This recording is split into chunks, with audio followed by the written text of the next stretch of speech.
So as I'm thinking about this album, the journey getting here, even getting the whole vision for Overflow, I can't help but to go back and think about like where I was before the Overflow, like revelation just hit me. I was pursuing music, singing with Fred Hammond for a long time, did a lot of albums, there's a whole host of folks I got to work with. And really I was in this season where I started releasing my own music, and I really wanted to be a recording artist. The vision I had, though I had some ministry aspiration to change the world, a lot of the music stuff was really more about me being successful in music and then parlaying that to bless other people. And honestly, I'm gonna be real about this. After I released my first full album, I went through this season where I felt like I wasn't sure if I wanted to do this anymore. I felt like I was running out of time. I even felt like it didn't seem like it was purposeful enough for me anymore. I needed something bigger than the music to keep doing this. Like, first of all, people gotta understand that it takes a lot to do this. It takes a lot from your family, from your life, from your finances. And for me, the way I'm built is if I don't have a big enough purpose, I don't want to do it. And it was right in this moment where God gave me this vision in 2017 for Overflow. I mean, I'm in my prayer closet and I get this whole vision. And it was more than just the album, but it was like God was taking over my life with a concept of Overflow. But as it pertains to this album, it was like, I want this album to be an overflow of what's happening in this moment right now. And that changed my whole perspective, because now it's like, okay, you've been in this prayer closet. Now I want you to release what's been cultivating here, like what you've been building here, this intimacy. Like it's gotta overflow. It's gotta build up in you to such a level to where it can't do anything but spill over. So when you start writing music, this is what's coming out. And that's what the whole album, like, it started like that for me. And at the same time, I was aware that at the time, I'm almost 40 years old, and I was starting to feel this tension behind like my age and this vision, and looking at my like contemporaries, like other artists who have been doing this, who are already successful, and they were like 10 years younger than me. And I'm like, in the whole like music space, I just felt like, I don't know if I could do this. But then what's even crazier, coming into Gateway and finally getting to the year where this was going to really happen, and I'll get into that later. Even that year, this whole age thing came back, because that year, it was 2022. I was actually supposed to record the album October of that year. I got COVID that year. And then I got bronchitis. I got tendonitis in my elbows and my knees, so I couldn't work out. So then I started gaining weight. I lost my range. I couldn't sing. Every time I sang, it hurt. And I'm thinking, God, I finally get to the place where the promise and the vision starts to happen, and I've got an incredible relationship with Gateway Church and a partnership with a label, and we're going to finally do this. And now physically everything is breaking down. I'm losing my voice. I'm losing my strength. My health is going the wrong direction. And this is kind of like where this whole final say, which is like the last song of the album, I called it my benediction song. And there's this lyric in there, too late to lose. It was during this time I'm singing this song. It's been a part of my life. And this song was not just a part of the album, but it's like an undertone to my journey at this season, where God has been telling me, even up to the release in 2023, this year, it's too late to lose. When God says something, when God gives you a word, it's done in that moment. This idea of it's too late to lose, like, it's been echoing in my spirit, because for a long time, I struggled with thinking that I was losing. I struggled with feeling like like maybe I would lose. Maybe the things I hoped for would not happen. Maybe this album wouldn't happen. Maybe I was too old. Maybe I'm too late. Maybe I'm not going to be able to do this. And maybe people won't accept it. But the Lord just kept saying this to me. It's too late to lose. See, once God speaks a word into your soul, and that word merges with your faith, there's nothing that opposition can do to stop you. And when the day before the album came out, the Holy Spirit came back to me with that word. Michael, remember I told you, it's too late to lose. And what was once a word or undertone of faith through a lot of dark seasons, challenges, unexpected turns and twists became a tangible reality the day before the release. At that point, I knew not only was I holding on to faith, I wouldn't need much more faith for that to happen, because the word would no longer need faith to manifest. It was already done. But the beauty of it, no pun intended, already done, which is the song on the album, it was actually already done when God spoke it in 2017. But it was a journey getting there. And those moments of doubt and fear and frustration were a reality for me. But as an obstacle, no match for God. So, okay, that was heavy. But this album is connected to history. So I'll get into a little bit of the backstory on how I kind of grew up. And I hope what you can hear is in this album, there's a lot of history because I've had a lot of rich experiences. But the first most significant set of experiences came as a child in my dad's church. You know, when you're listening to a song like Already Done and you get to that back end, right? And you hear that, you know, that gospel kind of, it's a vamp, y'all. It's called a vamp, okay? If it feels good, but it seems like, what is this? You know, this is not typically what you would find in modern worship, but this is something you're going to find. It's replete. That's the word of the day, replete. In gospel music, you're going to find this vamp, which you have this repetitive moment where you're saying this phrase again and again, and this call and response.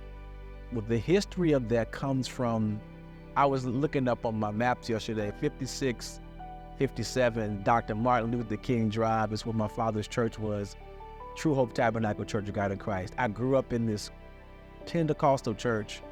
My biological mother was a songwriter, Patricia, and my dad was a pastor, songwriter, and a guitarist and a singer, and my father could really sing. They had this group called the James Sisters and Brothers, and they recorded an album, which I have sitting on my wall today. But that was the family of origin for me, where all this talent between my father and mother, just me and my brothers came out of that. My mother passed away when I was 2, and that was a very devastating thing for our family. But I believe one of the things that held us together was the church. My father was pastoring this church, and we had this tight community. And my father remarried eventually, and we continued leading this church. And I got a chance as a child to get involved. See, the beauty of the history is that I didn't start singing when I got older. I was already participating with the adults as a kid. So I was learning everything, doing everything. All my brothers, imagine this picture, this little church, and you got all these brothers, 5 of us in the church. You got somebody on the bass, my dad's on the guitar, my brother's on the organ. I'm singing, leading the choir. My baby brother at the time would soon play the drums, but he's actually asleep on the pew. My mother's there, and it's not a lot of us there. It's only like maybe I would probably be pushing it if I said 50, and that might have been an anniversary Sunday or something like that. Maybe 100 every now and again. But this church was where I was practicing for this moment right now. As a matter of fact, you know, I remember learning to lead worship in this church. Like the transition between we would sing these old songs in testimony service, and eventually we were transitioning to what we now know as modern praise and worship. And for us, in a Pentecostal church, I was beginning to learn these songs, which is really what started the process of me seeking music outside of the gospel music space traditionally, and the writing style that you see on this album comes from this journey that started then with the Hosanna integrity music, with listening to Michael W. Smith, a friend's a friend forever, if the Lord's the Lord of them. Like all those type of things I remember as a kid, it was changing what I was feeling and experiencing and the things I wanted to write about. And in church, my brother would play the organ, and all we had going was the organ, a bass, a guitar, and drums. And I'm starting to sing these new melodies and learning to flow and learning really what it meant to really flow prophetically or spontaneously in a moment. And that all of that comes to this because that's something that stays with you. It's really in my DNA. As you look at Feel the Room and you look at that song and then the Feel the Room overflow that's after that, it's like that's like a 15-minute experience. You typically wouldn't see a song on an album that's 15 minutes. But the reality is like all of that history is what fills those minutes, right? It's like all that time actually doing it. And I say this to worship leaders, like you have to do it. Like you can study it and you can learn it, but there's something that happens when you do it, when you immerse yourself into actually doing it, that God takes over and he starts to show you how to navigate your abilities and the things you're saying and finding the meaning in the moment. And that's something that happens. It's really on the job training. It's happening in the moment. And I got to jump in the deep end of the pool as a really young child. And when I'm in these moments now, I think about this honestly. When I'm in a moment, when I'm flowing and we're like in this, nothing will satisfy my heart, that whole piece, my mindset has already been set to 5657 Dr. Martin Luther King Drive, where there's this pursuit for God that has no limitation. It's in those moments where it doesn't matter how I feel. I'm not thinking about people. I'm locked in to what God is saying. And the way I learned to hear the Holy Spirit as a child, even though I've matured in that and learned and grown in that, it's still the way I hear him now. Like when you start to, I remember the first time I flowed prophetically in service. I remember that day. I remember like it was the back of my hand. I was singing, my brother was playing, and I was singing, "You are holy, you are holy, you are holy, holy." And I would just sing that over and over again. That was so different than anything we'd ever sing in our church. Because in our church, we didn't sing about the holiness of God. We sang about the provision of God. We sang about how God would make a way. We sang about faith. We sang about holding on. And I started tapping into singing about the character of God. Not what God would do for me, but who he was. While I was waiting on him to do something, I was fixating on who he was and his holiness and his character, his righteousness. And that worship changed my life. And I believe like even now, that's still with me. In an environment, you think about this, you take an environment where people will sing and sweat and they don't care about how they look or anything. And you mix that with revelation and worship. You take that same environment where we would dance and shout and praise God, and you'd have these long services, we pray all night long, and you put worship in that. That is something that marked me for all of my life. So now it's easy for me to tap into these moments and sing these things because I've been doing this since I was a kid. It's the same thing. And it just has a new sound that's more modern, more contemporary, but it's coming from an old place. So all this history, I think this really leads me to so here are a few things that people don't know about me. when I was 20 years old, I did a play with Tyler Perry, David Mann, Tamela Mann. Yeah, that was a time my father, the church was kind of like going through turmoil. His health was going down, and I took this opportunity, left St. Louis, went to Philadelphia, got in this play. Long story, even how that even came about.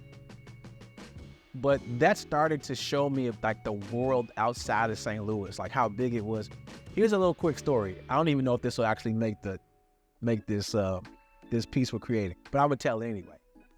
Let me tell you how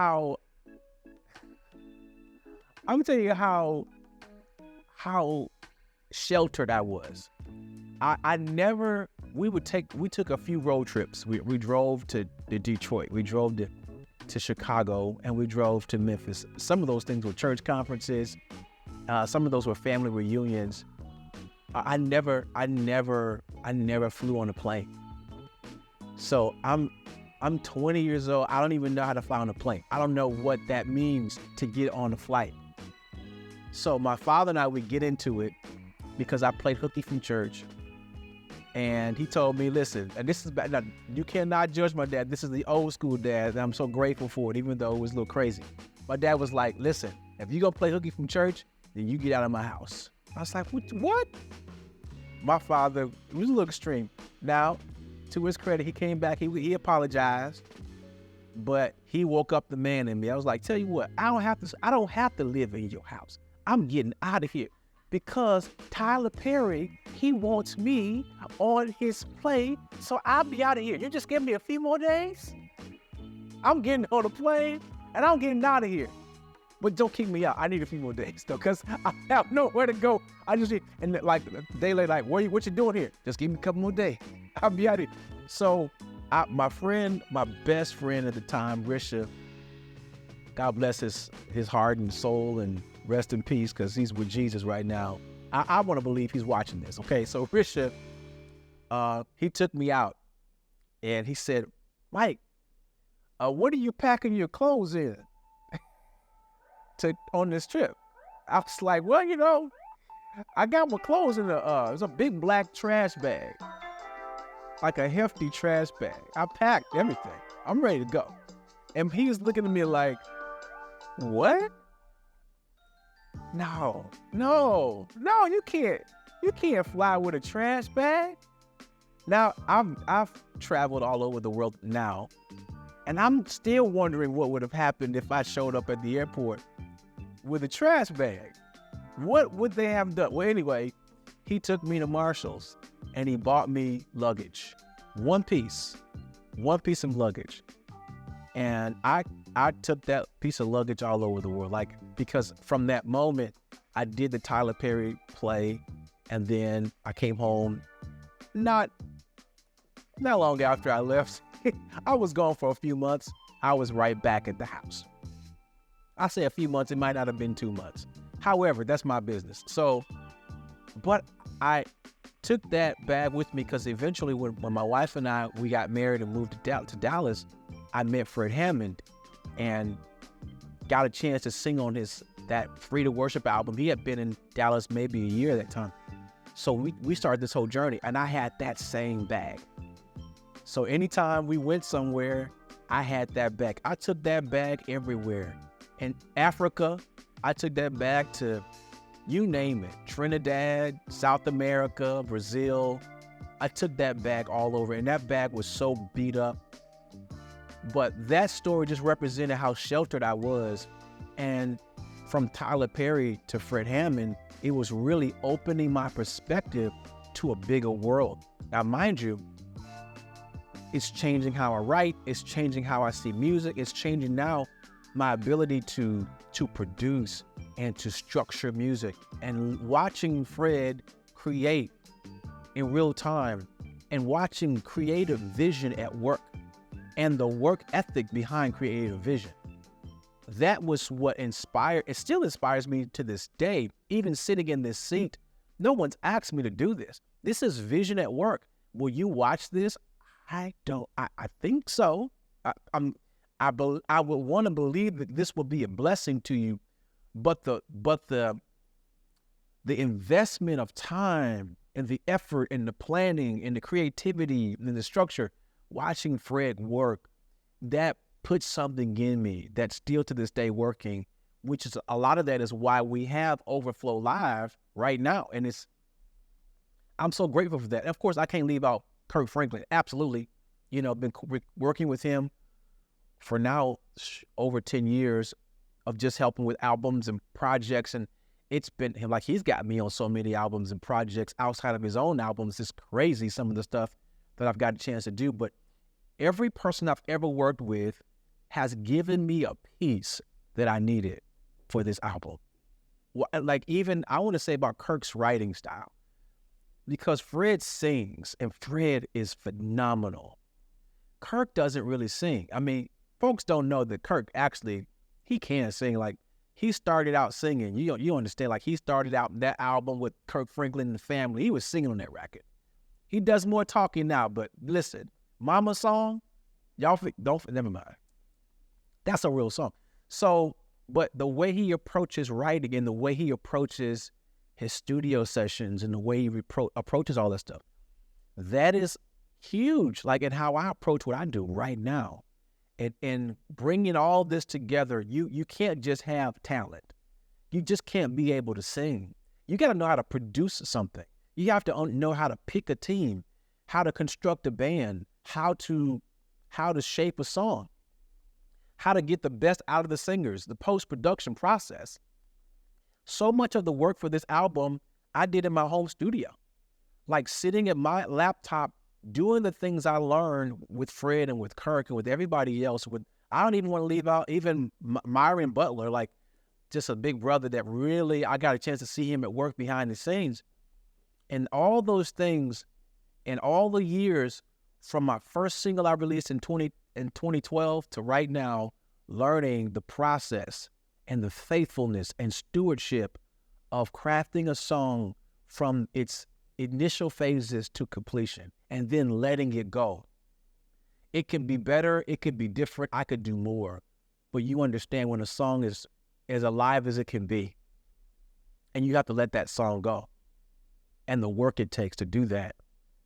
I mean, I to say I'm grateful for all the people that poured into me, that taught me, and all of my mentors I never got a chance to like do a lot of work with, and people that have spoken to me like, Donnie McClurkin has, oh my gosh, like totally spoken so many moments in my life. He's encouraged me. Byron Cage the list is long of people that have encouraged me through the years and spoken life into me and told me, hey, you got what it takes, you can do this. I'm so grateful for the people that have invested in me, taught me, and they're part of the tapestry of this album. I think the reason people have invited me into their spaces is really because I have a heart to serve people. I love people genuinely. And honestly, this is sometimes a huge benefit, but sometimes I don't know when to turn that off. Like, I was fully content with serving Fred however he needed to be served, however long that needed to happen, without even thinking about what would I get out of this? Like, how can I succeed from it? I didn't even know for a long time serving him that I could be an artist. I was just thinking about how fun it was doing this. I think there's a lot of humility that goes into that. A lot of the ability to see a person and then just want to be there for them, wanting to be a genuine friend. Like, there are people like, a lot of times people don't treat these legends and artists like they're humans, right? And I've gotten a chance to work with and serve with the likes of these folks, and in ministry, even as a worship pastor, Dr. Tony Evans, and so many of other folks I've got a chance to be around. And here it is. They are human beings. They have personality types. Some of them are introverts. Some of them are extroverts. They get tired. They get weak. Sometimes they have creative ideas, and sometimes they get stuck. And I just like to be the guy that's a friend, that sees them for who they are. But maybe this one thing that I think that really answers that question is you gotta have something that adds value to them. A lot of people want to be a part of something to just soak up everything and don't want to give anything. So I can remember days where I knew Fred was tired. I'm with him. I can tell he's going through a lot in this moment. And then I'm just like, I'm going to give it everything I got today. I'm going to write. I'm going to produce. I want to work so hard so that he can rest today. And listen, it's hard to make Fred rest, but there were certain days where he was even if he couldn't rest, maybe he got to do something else. And I was able to relieve, some of that tension for him and serve in a way to let him know, I got this, I got you.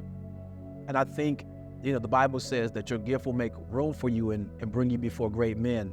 And I believe what you give to people, what you offer them makes space for you. And if you don't have anything to offer, there may not be much space for you. Into the space you do have, it may be short-lived. There's just one piece in this story where my life started to change. It's before I got the vision of overflow, and which is bigger than the album. It's really a life vision that I'm living out. But before that, I got pieces of that. Like in 2013, I met some pastors, some friends of mine, Abel and Laura. They introduced me to a pastor, Woody and Mel at the time from Sri Lanka. And they created this whole opportunity for me to go to Sri Lanka. They got this conference called History Maker. And basically they offered, hey, we'll help you go to wherever else you want to go. If you do this on the back end, we'll make this whole thing work. So great. So I set up a tour to go to London and Birmingham, England. And I did concerts in both cities, and they were nice. It was amazing back in the time because I released Favor Grace, and I was really like coming out as an artist. And at this time, it was like I was starting to discover, you know what? I think I got something, and I'm getting ready to do this thing. So I'm gonna go on tour. I'm doing a global tour. I'm going to London. We're going to Birmingham. Then we're gonna fly to Sri Lanka. When I got to Sri Lanka, y'all, when I stepped off the plane into the airport, I was like, they're selling washing machines in here? What is... I'm walking, it's like it's washing machines and like all kind of... I've never seen... And I stepped out of the airport in the heat, just like... I've never been attacked by nature. Like the elements. It was vicious. And I was like, I'm not on tour no more, right? This is not a tour. I don't know what I'm at. And so, but that trip changed my life. This is what a lot of people don't understand, like what's some of the driving motivation behind the way I approach ministry. Like in that place, I led worship for a whole week. I did a concert, I did a conference, I went to, what's that, children's organization, World Vision. I was like, y'all got World Vision here? Because I saw all the videos. I'm like, I'm going to go to see World Vision. So I went to the house, and here's something funny. I went to World Vision, and I met World Vision, and it's just like a house and just a yard. And it's very protected because they want to protect his kids. They let me in. And these kids, I don't know what I'm going to do, right? I'm just talking to them. But mind you, if you haven't noticed, I'm black, okay? I'm a black man. I'm black in Sri Lanka. And we as a people, as black people, there are some stereotypes that have gone global about us. And these kids, I'm trying to sing worship songs to them. You want to know what they wanted? They kept asking me to rap. And even stranger, they wanted me to beatbox. Like beatbox, like that's not even something people beatbox. Like, make a beat with your mouth. Like, why do you want me to do this? So they kept asking, and there's video footage of this somewhere that I pray is lost, corrupt footage. So then I finally oblige, reluctantly, and I'm beatboxing. Now I'm feeling like I'm in Sri Lanka. No one's ever going to know that I beatbox for World Vision children. And then this one guy starts breakdancing. So he's like, and I'm beatboxing. I'm like, I'm in Sri Lanka.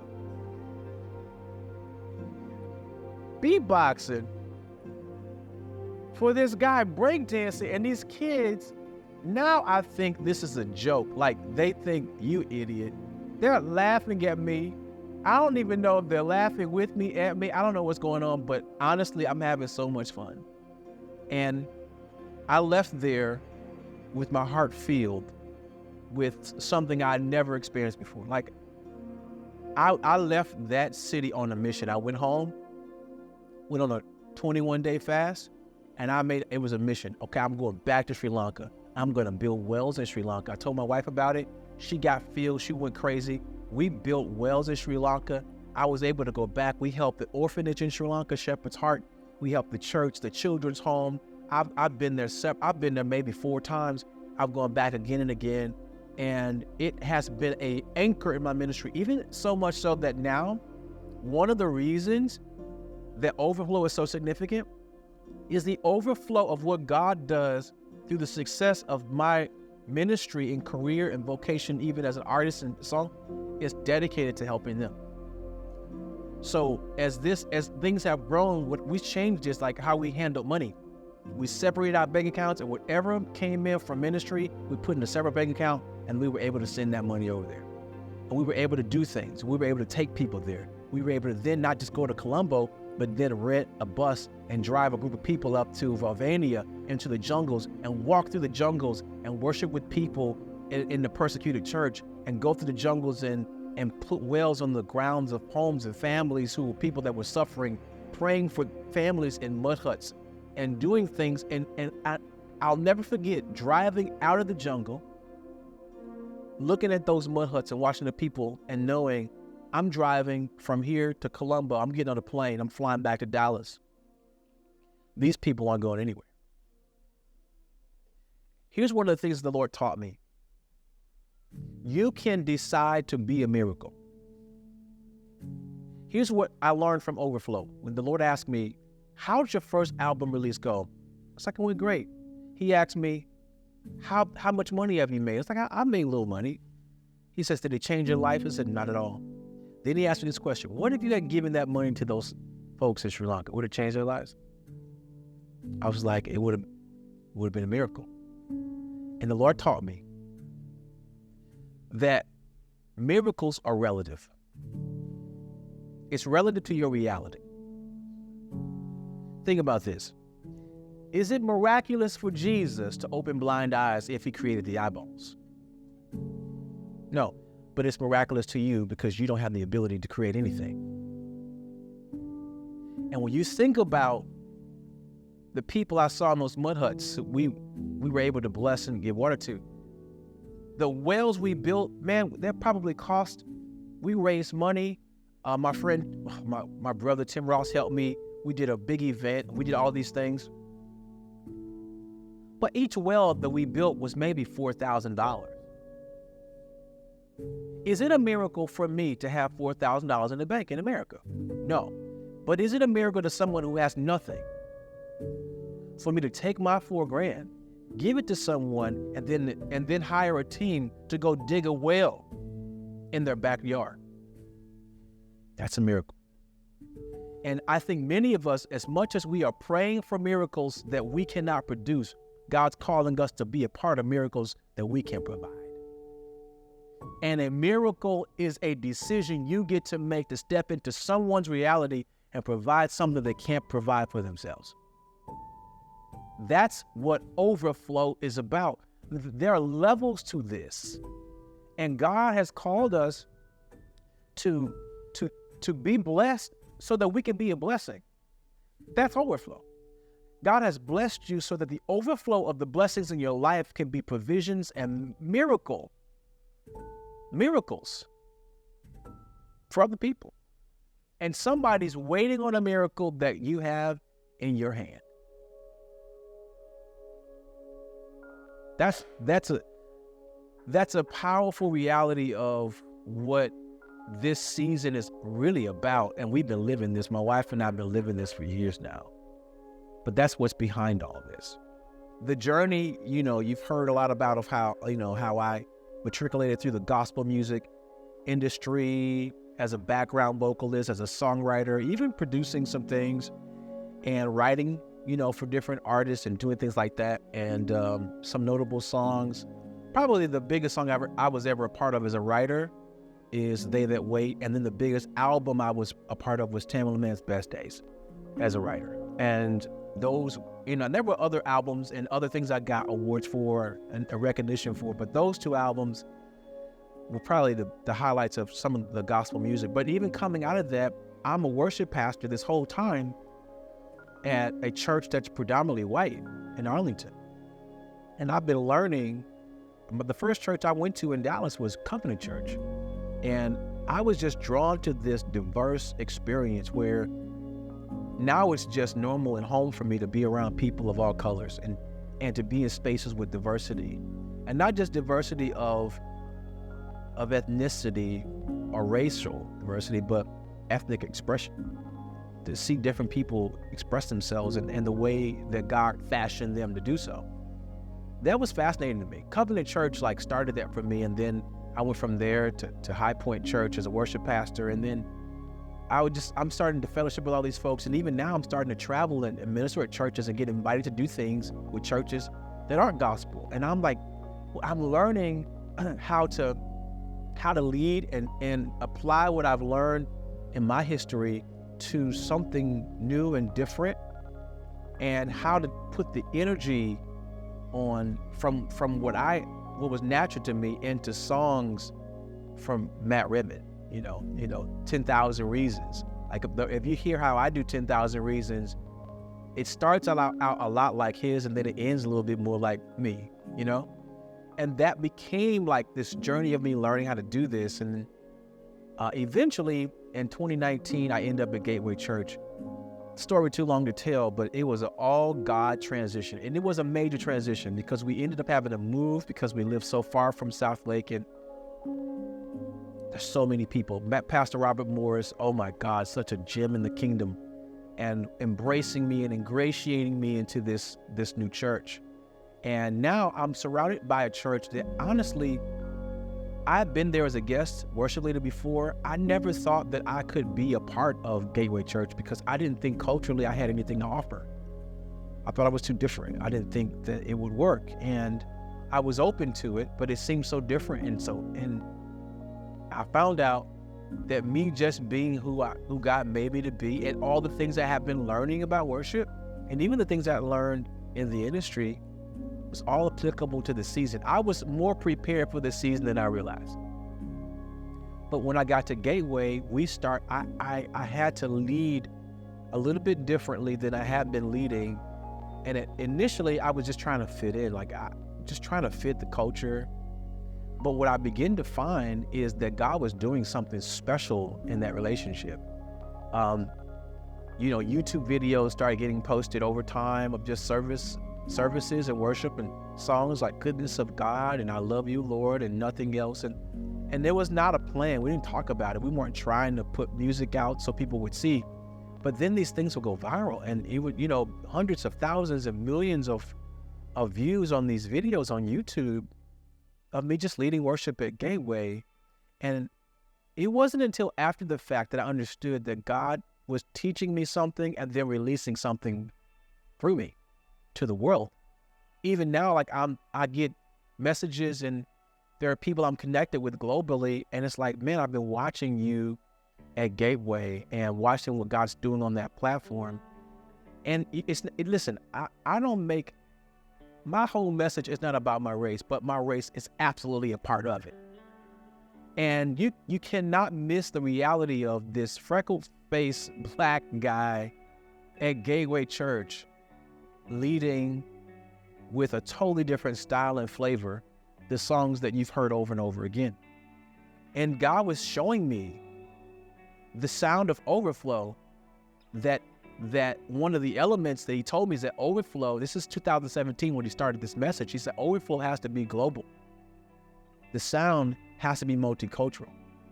It cannot be polarizing. And I had to then go to an environment like Gateway so I can really be immersed in that culture and understand, what does it mean to not be polarizing? How do I do this? And Overflow became a school where God took me to places and put me around people and in environments where I could learn to apply the principles that would then be a part of this album that we're listening now, watching the videos you're watching, and how to select the right band members and how to compose a song, how the acoustic guitar, the significance of certain instrumentation in gospel music, and the significance in certain instrumentation in Christian contemporary worship and modern worship music. Like understanding, and then how to express my unique gifting, talent, and ability and perspective in the middle of all that and not be polarizing. I didn't know how to do that in 2017, but by the time I got to Gateway and I started doing that week in and week out and going to different campuses and then serving with the staff, it became a natural flow. And then, of course, we get to the point where we finally decide, and it's finally happening. Gateway Music launches, and then Pastor David Thompson, Mark Harris, and James Morris, and all the guys that are behind all that give me an open door to step into the Gateway Music label as an artist. Now, I gotta say, this is very important because honestly, as exciting as that was, I was very afraid to do a live album because I've seen live albums done. And this is still a part of that too late to lose thing, because I had to overcome the fear of being the person recording the album live. I'd never done that. I can do studio albums and I can be on other folks' albums, but to be in the center, holding all of the weight. You know what I worried about more than anything? I worried about more than anything not having a cold the week of the recording. Like you think about this, if you're doing a live album, if you get a cold, you can't have a sinus outbreak. You have to be, you got to remember the words. You got to have great songs. You got to have all these things right. The band's got to be right. The arrangements have to be right, and you can't be sick. Like all those things, just, oh my God. And mind you, I had COVID that year, bronchitis. I lost my range. I felt like I'm not going to be able to do this. I can't even sing the songs I wrote. And the journey, of course, it's history. It happened. God did it. I learned to trust God and to see God do what I didn't even know I could do. He did it through me. When I watch the video right now on YouTube and I watch those moments, I'm like, fill the room. That's all unplanned. After about 6 minutes, the rest of what happened, the other 10 minutes of that, we didn't practice none of that. It's all in the moment. And learning to trust God that in the moment, God's going to give you exactly what the moment requires. And this moment is not just a moment, but now it's in perpetuity for everyone to watch over and over again online. I can't get rid of the moment. That was stressful beforehand, but now it's amazing to see what God did in that moment. I can't wait till the next live recording now. Let's do it again. Because, here's a little lesson. Maybe this will help you. Once you overcome fear, what you maybe fear the most becomes fun. Because you now get to experience the journey. It doesn't mean I can predict it. It just means I have perspective on it. I've got history with God on this. And I know this is going to be fun. Now, I'm going to be nervous. Things are going to go crazy. All kind of things will happen. But the excitement of the journey is fun. It's fun to see God do stuff through you that you didn't think you could do. And never get it twisted. It ain't you. It's God doing the work through you. And that's humbling. The songs on this album, Already Done, Ask Me Why, Set My Eyes, He Is Lord. I mean, oh man, the songs, man. You know, it's all about like everything I've had to work through. It wouldn't be profitable, beneficial, if we never got to a place where we had the right songs. So here's another aspect of overflow. The intimacy with prayer, intentionally seeking God, and even surrounding myself with a group of guys. We started a prayer Zoom 2021. And we've been doing it ever since. It's been 2.5 years, twice a week praying. And just like cultivating this. And so many songs have just come out of that. That's created a purity. I think people have talked about this album. It's like, there's something so pure about this. Like, you start listening to it, it's just like you just feel like you're immersed right in the presence of God. And that's true because that's the overflow. The song started there. You know, Final Say started there in prayer. And I sang that song with my prayer group on Zoom many, many times. Set my eyes, I won't be distracted. It's all about you. You're the center of attraction. All of my hope and all of my focus on you. That song was a personal song I sang over and over and over again because I was struggling with distraction. And I'm just like, I'm focusing on you. All these songs, Walk With You, that was a journey. I journaled that. And so the songs started with a vision that was birthed in intimacy. And so here's the beauty of what overflow means. It means that the songs are an overflow of intimacy, but then crafted with creativity. So creativity is secondary to the intimacy which birthed it. The creativity helps to nurture what's already been born. And writing with Mitch Wong and Mia Fields and Rita Springer and Mark Harris and Zach Rowe and KJ Scriven and BJ Putnam and all these writers who played some part in these songs helped to bring something to life. But the songs were birthed in intimacy. So Feel the Room, we're actually about to lead worship. And I've got some friends around me. We're about to go out. And before service, a lot of times I like to get into the space of intimacy that I want to release on the platform. So I'll intentionally get there before I go out. If you're ever around me and I'm going to lead worship, I'll get quiet. Yeah, I might even go missing. Where might I go? And then I'll come out. You know, I'm like, hey, let's pray. Let's worship. And this is kind of like the runway, because I want to get on the runway because by the time I get on that platform, I want to be taken off. And that's internally the space I want to be in. And we're all praying and I'm singing, we're ready for you. We're waiting for you. We're ready for you. Feel the room. Feel the room. And I'm singing that not as a song, but a prayer to God.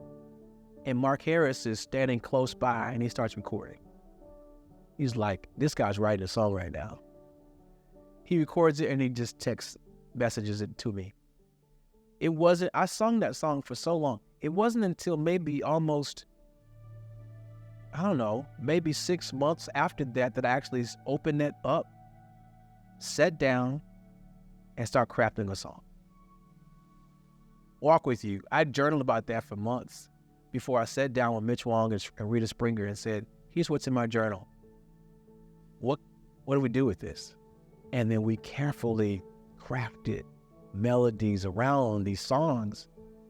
And that's why they're so powerful to me, because they come from a real place. You know, I remember singing Jesus, I See You. I see your goodness. I see you working.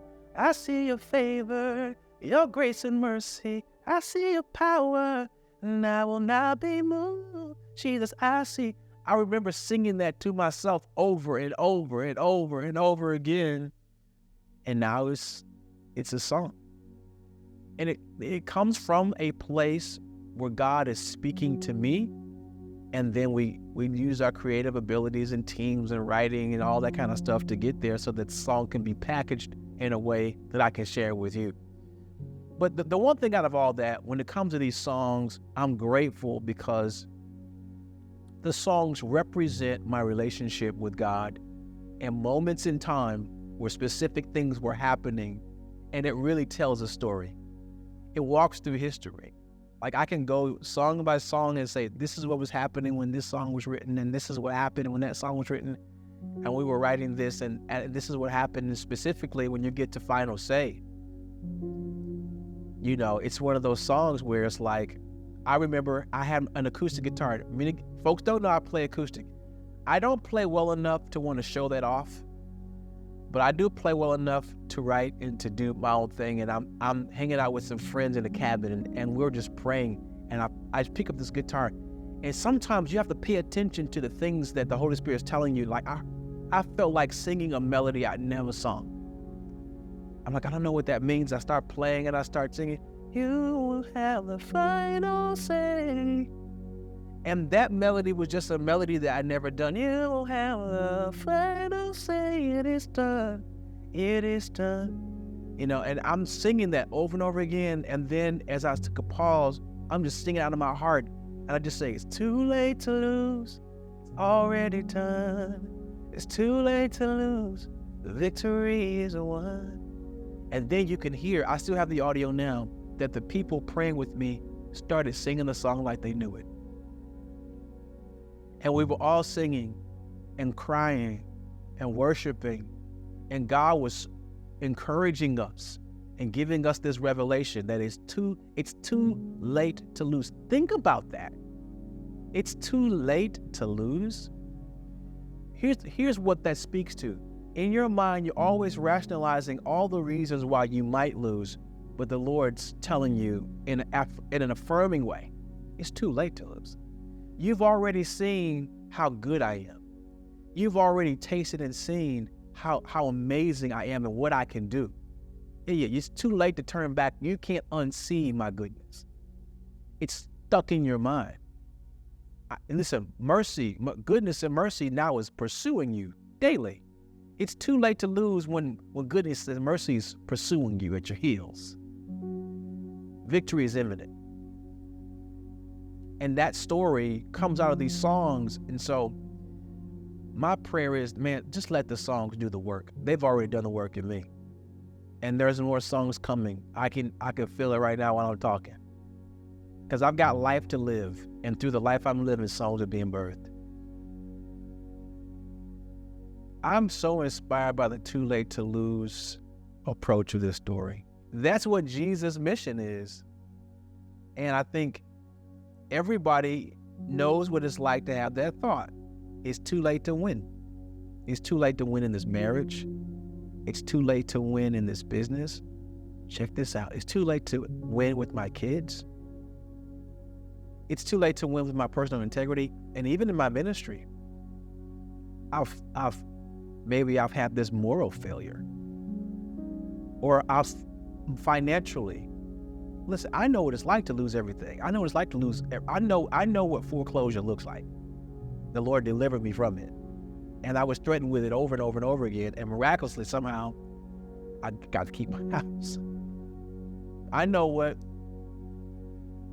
just understand going through 2008 and 9, the crisis, the financial crisis. Man, we had multiple homes. We lost all of them. Investment property, we lost that. And I realized what felt like a loss was really a seed in the ground, preparing us for what God was going to do. And it was actually, think of this, sometimes loss is really about making room for more. And you have to lose some things because you won't voluntarily let them go. So then God allows things to happen in your life that feel like loss to make space for something new. And I just believe that this is a message of faith for you guys. It's faith for you to realize it's not too late to win. It's actually too late to lose. God has been too faithful, too good, too consistent for you to believe a different message. It doesn't matter how old you are. I struggle with that. I'm too old, right? How can a man over in his 40s now start doing this now?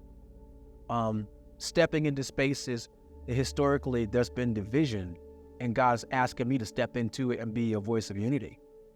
You look at the album, the people on it, the musicians. I got an Indian guy, a Latino guy, a black guy, a white guy, a guy with dreads, got my brother over there. I got females singing, guys. I got all this stuff happening at the same time. And this is the tapestry of the kingdom. It's diverse, but it's unified. And God brought all this together. And yeah, it's too late to lose. That's not just for me, but that's for you guys. It's for you. If you're watching this right now, I want you to sing that song, listen to that, and let that get into your work, to your heart. And the reason it's too late to lose is because God has the final say.